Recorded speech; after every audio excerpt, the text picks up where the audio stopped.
2019 was the year of some of the biggest and best movies, from The Irishman to Avengers Endgame to Once Upon a Time in Hollywood to Booksmart to Marriage Story. This list is quite literally endless, however, not every movie is a hit, with there being an even longer list of movies that flopped this year. So today on Top 10 Beyond the Screen, I'm going to be counting down our list of the top 10 biggest acting fails of 2019 you won't believe. Before we begin though, be sure to stick around until the end of the video where I'll be responding to some of your comments. And with that, let's jump in.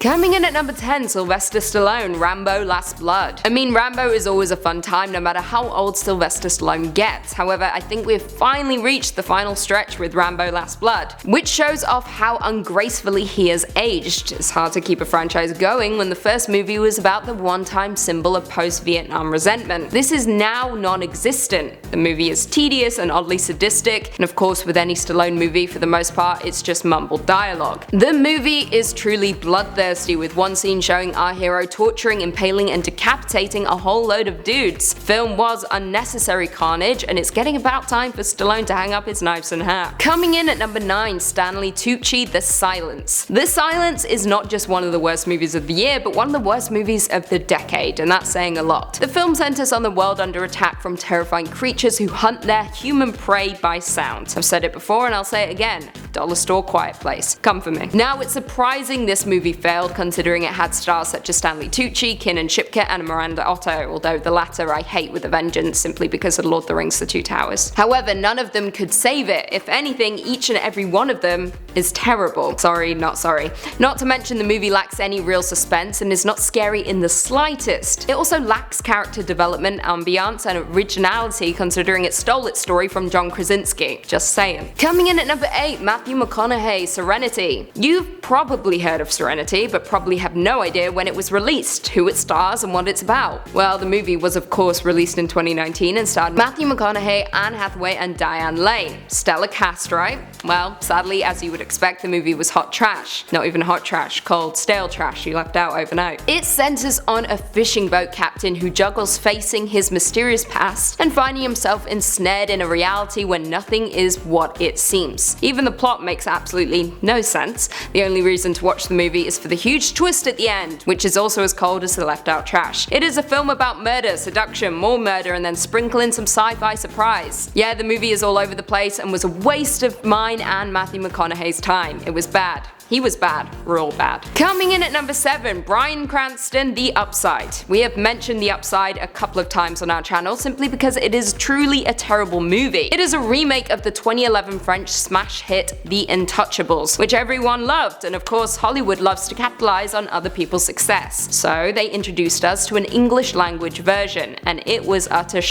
The movie itself is about a wealthy quadriplegic played by Bryan Cranston who requires a caretaker to help him with his day-to-day routine. So he hires Del, played by Kevin Hart. Unlike the French version, this remake is completely shallow, manipulative, and for 2 hours is demanding all of your feelings by force. Bryan Cranston couldn't even save this movie, and I'm thinking he has major regrets about that now. Although he did do Malcolm in the Middle, and that's a whole load of regrets. Coming in at number 6, Hilary Duff, The Haunting of Sharon Tate. Oh, Hilary Duff, our favorite Disney Channel star, Lizzie McGuire, if you will. She returned out of the ashes to star in what I guess was supposed to be a great horror movie about Sharon Tate and the Manson family, of course capitalizing off of the success of Once Upon a Time in Hollywood. However, it didn't work out too well for the former Disney star. It of course centers on the murder of Sharon Tate, however it descends into something more along the lines of a supernatural horror movie, with Charles Manson clad in denim and looking more like the Babadook than a man. However, like Tarantino's film, The Haunting of Sharon Tate is an alternate history version of the murders, and lingers in the supernatural, with the victims being tortured and murdered multiple times throughout the movie, in turn presenting us with something truly disrespectful. These were real people, real victims, and we were shown something truly sadistic, gratuitous, and completely tasteless. Coming in at 5, Melissa McCarthy, The Kitchen. When I saw this pop up when doing research for this list, I thought it was a joke. Genuinely. A movie called The Kitchen, starring Melissa McCarthy, Tiffany Haddish, and Elizabeth Moss, yes, the Scientologist, about the wives of New York gangsters and Hell's Kitchen in the 70s. You have to be kidding me. Now, it could have potentially been a fresh take on the mob drama, however it came out undercooked. The writing is poor and cringy, and the actors clearly have no chemistry. A misfire happened at some point, and I don't think it was the source material. I think it was casting Melissa McCarthy as the lead in an action mob drama. I just can't. She needs to stick to Bridesmaids. It's where she shines. Coming in at number 4, Sophie Turner X-Men Dark Phoenix.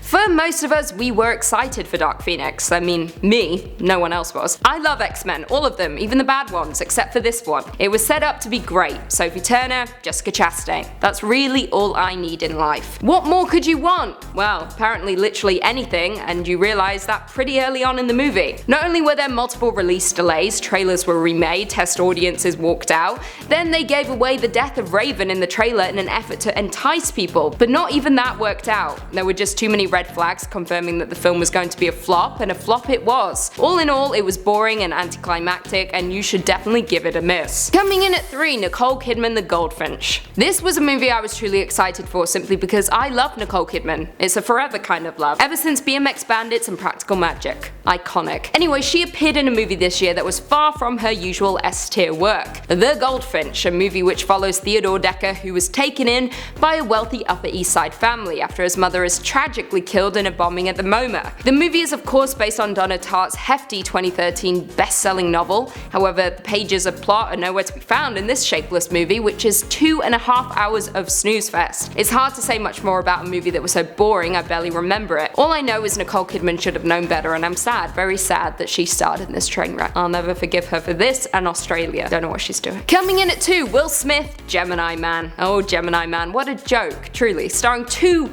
Will Smiths, this film follows an over-the-hill hitman who faces off against his younger clone version. Directed by Ang Lee, Gemini Man has been one of Hollywood's longest-running in-development movies for 2 decades, which is absolutely crazy, especially when you consider the fact that it's actually The movie of course makes the most of our new de-aging technology, however not even the effects can save this movie, let alone Will Smith, who could put his name on a tub of peanut butter and make it a hit. But not today.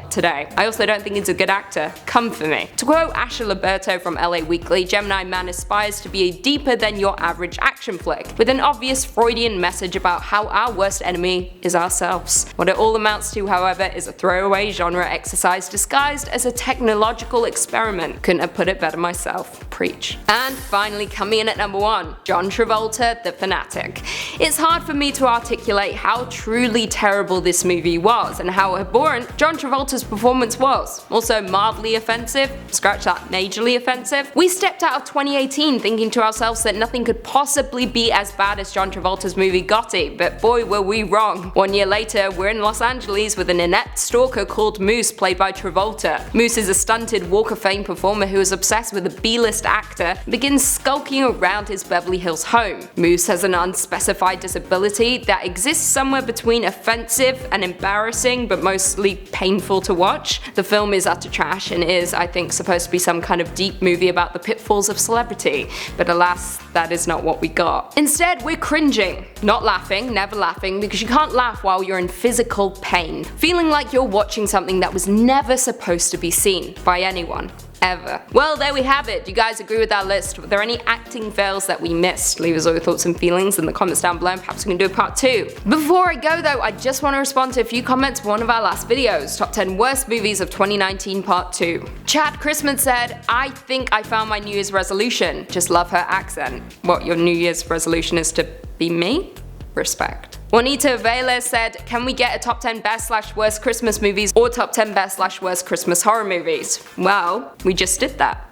So go back on the channel and watch it. Done. David K said, LMAO Lucy, love when you burst out in laughter talking/making fun of the movie you're talking about. Watching you host just makes my day. Well, you know I love to on everything and everyone, so I hope you enjoyed this list as well. Stephen George said, so many beautiful hosts between top 10 BTS and most amazing top 10. Eamon, Lucy, Jocelyn, Abby. I'm so freaking jealous of the guys who work with them.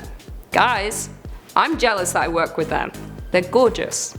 Beauts. And on that note, if you haven't already, be sure to give this video a big thumbs up, subscribe, and turn on notifications so you never miss another Beyond the Screen vid. And until next time, see you later.